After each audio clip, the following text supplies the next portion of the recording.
Okay, my fifth one would be, let's do top 20 creepiest consonants and history. The NBA is back, and with FanDuel, this season's looking better than ever. New customers can also their first bet and get up to $1,000 back in free bets if you don't win. End on a sour note, but they rarely result in the deaths of three people. Legend has it that in the late 19th century, Henry Ziegler broke up with his girlfriend, who killed herself as a result.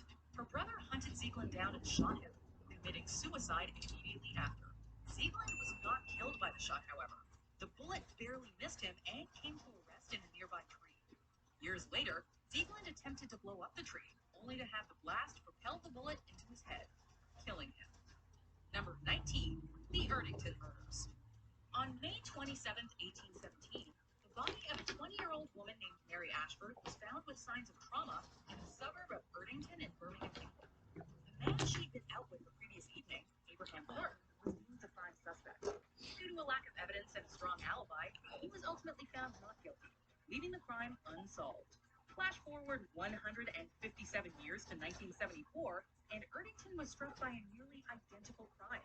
Another 20-year-old woman was found dead after having gone missing. Like Mary Ashford, on the Christian holiday Whit Monday. The last person to see her, a man with the same last name, Michael Ian Thornton. He, too, was found not guilty. Number 18, the cases of Catherine Eddowes and Mary Kelly. On the evening of September 29th in 1888 London, a woman by the name of Catherine Eddowes was taken into custody for being drunk in the streets. The police, however, didn't learn her real identity until after the fact, as she gave them a fake one during her stay in the drunk tank, that of Mary Kelly. If either of those names rings a bell, it's because they both went on to meet the same grisly fate at the hands of Jack the Ripper.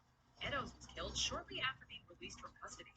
She was his second to last victim, and one of only two to have her face mutilated. The other was none other than the real Mary Kelly, the Ripper's last known victim. Through DNA, you might be able to satisfy some claims that she's descended or was an ancestor of somebody today. Number 17, the Jim twins. Let's discuss a coincidence that, while nonetheless odd, does have a notably happier ending. Twins James Jim Lewis and James Jim Springer were separated shortly after birth and adopted by different families. They grew up without any contact with one another. When they finally did meet at the age of 39, the similarities between their lives proved downright uncanny. It's like you had something favorite of yours and you've lost it, and you had to have it, and you finally found it. It's a good feeling to find that thing. Well, that's what it was with Jim. As children, they both had dogs named Toy and excelled in math and woodworking. And you like a certain type of woman?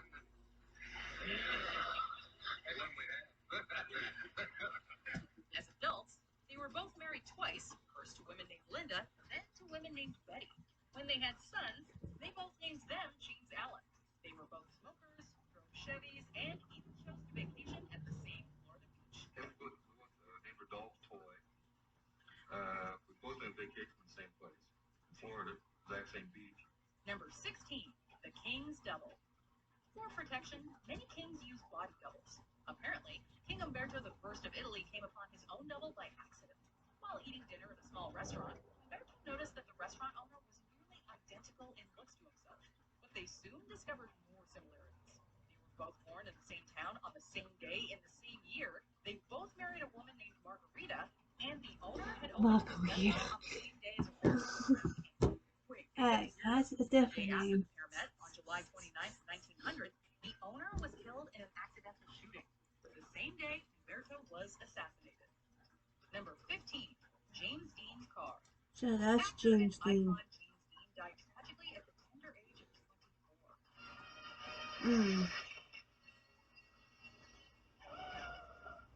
In addition to acting, Dean was passionate about cars to the point that he was contemplating venturing into professional racing. Unfortunately, on September 30th, 1955, his dreams were brought to a screeching halt when he got into a fatal accident on his way to a race in his brand new Porsche 550 Spider. As is often the case with celebrity cars, the Spider and its parts have since changed hands multiple times over, but they seem to bring bad luck to everyone they touch. The car's engine has been involved in a number of subsequent accidents, one fatal, and the drivetrain another. Plus, a building where the car was stored caught fire. Number 14, two Finnish brothers. They say that twins have an incredibly strong strong bond and often know what the other is thinking, feeling, or doing. These two Finnish brothers took that bond to a whole other level in 2002 when both died on the same road in separate accidents within hours of each other. The first brother died when he was hit by a truck while riding his bike. The second brother died 2 hours later under the exact same circumstances, about 1.5 kilometers from the spot where his brother was killed earlier. Number 13, the mysterious monk. Frustrated with life and depressed, painter Joseph Eigner attempted to commit suicide on multiple occasions, once when he was 18 and once when he was 22. But according to Ripley's Believe It or Not, he was stopped both times by the same Capuchin monk. When he was 30, Eigner was sentenced to death for his political activities, but was again saved by the monk, who intervened on his behalf. Eventually, Eigner was successful and killed himself with a pistol when he was 68 years old. The funeral ceremony was conducted by, you guessed it, the exact same Capuchin monk, whose name Eigner had never even learned. Number 12, falling baby. Raining cats and dogs is one thing, but babies? One day in 1937, Detroit street sweeper Joseph Biglock was hit on the head by a baby who tumbled from a fourth-floor window. Fortunately, Biglock broke the baby's fall, and while both were injured, the baby lived. A year later, Biglock was going about his business, sweeping in an alleyway, when another child, this time a 2-year-old, fell from the sky, right onto Biglock. Once again, Biglock unwittingly saved the day. Talk about being in the right place at the right time. Twice. Number 11, a painting that predicted Hitler's evil. Before getting involved in politics and becoming one of the greatest... I'm sorry, I'm in German, guys. You cannot allow say Hitler, because that's us German, that's our leader. So Painted by Franz von Stuck, an artist Hitler long admired, The Wild Chase is a gloomy and foreboding work that von Stuck just so happened to complete in 1889, the year of Hitler's birth. The painting depicts Wotan, a Germanic god, leading the mythic wild hunt followed by an army of the dead. Wotan bears a striking resemblance to Hitler, and many retrospectively see this painting as having predicted his rise to power and bloody legacy. telephone. Number 10, the cannibalized Telephone means telephone. It's century, just Edgar Allan like Poe, phone. wrote a book titled The Narrative of Arthur Gordon Pym of Nantucket. The book depicted 4 shipwreck survivors who eventually killed and ate a boy named Richard Parker.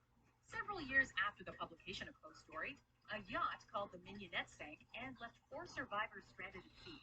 The 3 older survivors eventually killed and ate the cabin boy. Look at that shark. It looks good to eat. Number 9, Thomas Jefferson and John Adams. John Adams and Thomas Jefferson were 2 of the most important players in the founding of the United States. Both played a large role in the creation and signing of the Declaration of Independence, which was eventually approved on July 4th, 1776. Although their relationship deteriorated over the years, they eventually reconciled, and oddly, died on the exact same day. That day, July 4th, 1826, exactly 50 years after the signing of the Declaration. Number 8, Declaration Aztec prediction of Cortez. Independence in In the the early U.S. 16th century, Where are we the from? Aztec Empire was at the peak of its prosperity under Montezuma II. In 1519, however, an ancient and deadly prophecy seemingly came true, bringing unimaginable destruction to this awe-inspiring civilization. According to local legend, Quetzalcoatl, described as being bearded and of white skin, would one day return from his travels to once again stake his claim over the Aztec people. The predicted date on the Mayan calendar just so happened to coincide with the year Aztec. Is it Aztec like part of the native too? I don't.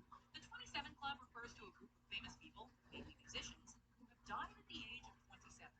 It started in the late 1960s when Rolling Stone Brian Jones, Doors frontman Jim Morrison, Janis Joplin, and Jimi Hendrix all died at this age. 2.5 decades later, Kurt Cobain committed suicide. Who cares? And recently, Amy Winehouse overdosed and died at the age of 27. Winehouse actually stated years earlier that she was worried about dying at 27. All in all, the club has claimed over 60 artists, musicians, and actors since the start of the 20th century. Number 6, Mark Twain and Halley's Comet. Mark Twain was born So that's on Mark November 30th, Twain. 1835. Just 2 weeks after Oh, so he. Twain, who was the author of The Adventures of So Tom that's the Sawyer one and that Adventures of Huckleberry Finn, seemed to strongly associate with the celestial the event. galaxy In fact, he stuff. famously declared, quote, I came in with Halley's Comet in 1835. It is coming again next year, and I expect to go out with it. It will be the greatest disappointment of my life if I don't go out with Halley's Comet. The Almighty unaccountable freaks. They came in together, they must go out together. He died on April 21st, 1910, one day after the comic had returned. How many subscriptions are you paying for? Rocket Money finds sneaky or forgotten subscriptions and Number 5, Violet Jessup, also known as Miss Unsinkable. This Irish-Argentine stewardess had a knack for being at the wrong place at the wrong time, but somehow emerging unscathed. Violet Jessup was working aboard the RMS Olympic when it collided with British warship HMS Hawke in 1911. The Olympic had to limp back to port. However, this was just a taste of things to come. Jessup was also aboard the Titanic when it sank in 1912, and the HMHS Britannic, which sank in 1916 due to a sudden explosion, which was later revealed to have been a mine. This earned Jessup the nickname Miss Unsinkable. We're thinking that with her luck, she was either the best person to stay close to aboard a ship, or maybe a reason to change ships entirely. Number 4, a license plate that predicted World War I. As most historians agree, the First World War, which would go And then on to there's last other 4 things. years and I claim the love lives of learn about World War One and World War Two. On June 28, 1914, Archduke Franz Ferdinand was killed by Bosnian Serb Yugoslav nationalists. War soon followed, drawing in an ever-widening network of allies into what became a global conflict. No one had any clue when or how it would end, with one possible exception: a license plate. When looking for answers, it typically pays to go back to where it all started. Sure enough, the very car in which Franz Ferdinand was murdered continued to function. His license plate was A111118, which many retroactively read as Armistice, 11th November, 1918. Number 3, Tamerlane's tomb. In June of 1941, Russian anthropologists, led by Mikhail Gerasimov, conducted a dig at the site of the Kuria. This mausoleum was the final resting place of Tamerlane, a Turco-Mongol conqueror who founded the Timurid Empire and was thought to be responsible for the death of up to 17 million people as a result of his deadly campaigns. Depending on who you ask, however, he may have upped the body count post-mortem. Inside his casket, the anthropologists reportedly found the inscription, quote, "Whosoever opens my tomb will unleash an invader more terrible than I." They went ahead and opened the tomb anyway, and 3 days later, Operation Barbarossa began. This Nazi invasion of the Soviet Union was the Okay, first of all, stop talk about Number Nazi, 2, because it's the not nice Titan to say and the us Titanic. German. In 1898, Gordon Robertson published a novella entitled Futility or The Wreck of the Titan. The plot revolved around the HMS Titan, a British luxury liner that hit an iceberg and sank while crossing the northern Atlantic. Of course, in 1912, the Titanic sank in a similar fashion, and that's where things get bizarre. We be blasé about some of the truth, but not about Titanic. It's over 100 feet longer than Lord Ted. Both ships were considered unsinkable. Both hit an iceberg in the month of April, approximately 400 miles from Newfoundland. Both were approximately 800 feet long, and both resulted in the deaths of over 2,000 people. The lack of life jackets and lifeboats was also a serious problem for both ships. Tragically so for the real-life Titanic.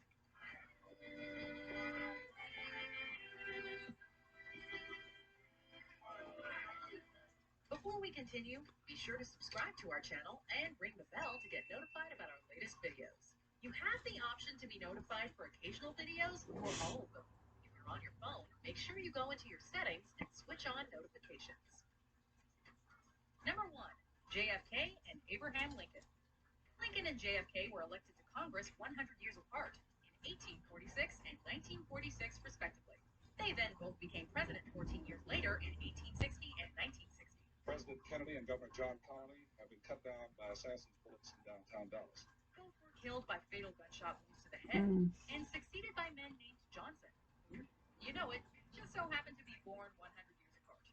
Add to that some other coincidences, like them dying on Friday, their family names containing 7 letters, and the fact that they were both famous for their civil rights efforts, and you've got 2 presidents cut from an eerily similar cloth. When he says communism is repugnant to the freedom and dignity of man, is that not Lincoln saying, as I would not be a slave, I would not be a master? Do you agree with our picks? Check out this other recent clip from Watch Mojo.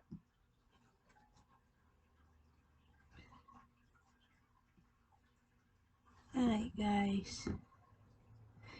Alright, let me see here. I see you in my 6th one, so I'll see you then.